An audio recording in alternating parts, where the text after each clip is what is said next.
In BioShock, Tenenbaum, the character Tenenbaum, was sort of exploring the work that was going on in DNA at the time.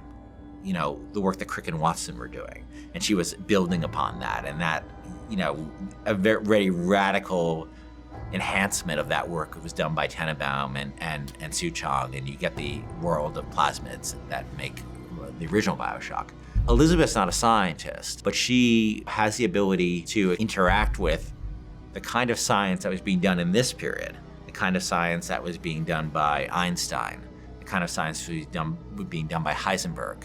All this sort of the world of physics that's being explored, you know, around the turn of the century, and how the science, in the same way Crick and Watson were opening our eyes up to what was inside of our body, these scientists, Einstein and Heisenberg and Max Planck, were opening our eyes to what existed around the universe.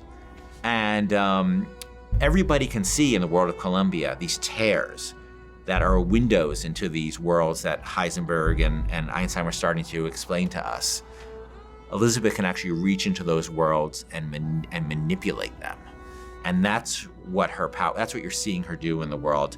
And that becomes this great game system we call the tears in BioShock Infinite, where you'll be in a space and you'll see a window where you see a skyline that doesn't exist in the Columbia that Booker is in.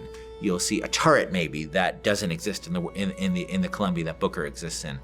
You'll see a bunch of founders who might come in and help you fight the Vox Populi guys you're fighting, who doesn't exist in the world version of Columbia that Booker is in.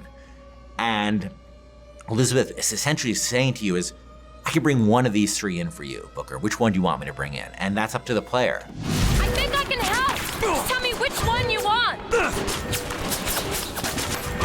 That one, now! We're gonna have all these tools that the player can access via Elizabeth that is gonna make everybody's play experience different. And that's what we always want with BioShock. We want the way I play it, the way you play it, the way he plays it to be different. And that's Elizabeth's ability to manipulate terrorists is just another great way to do that.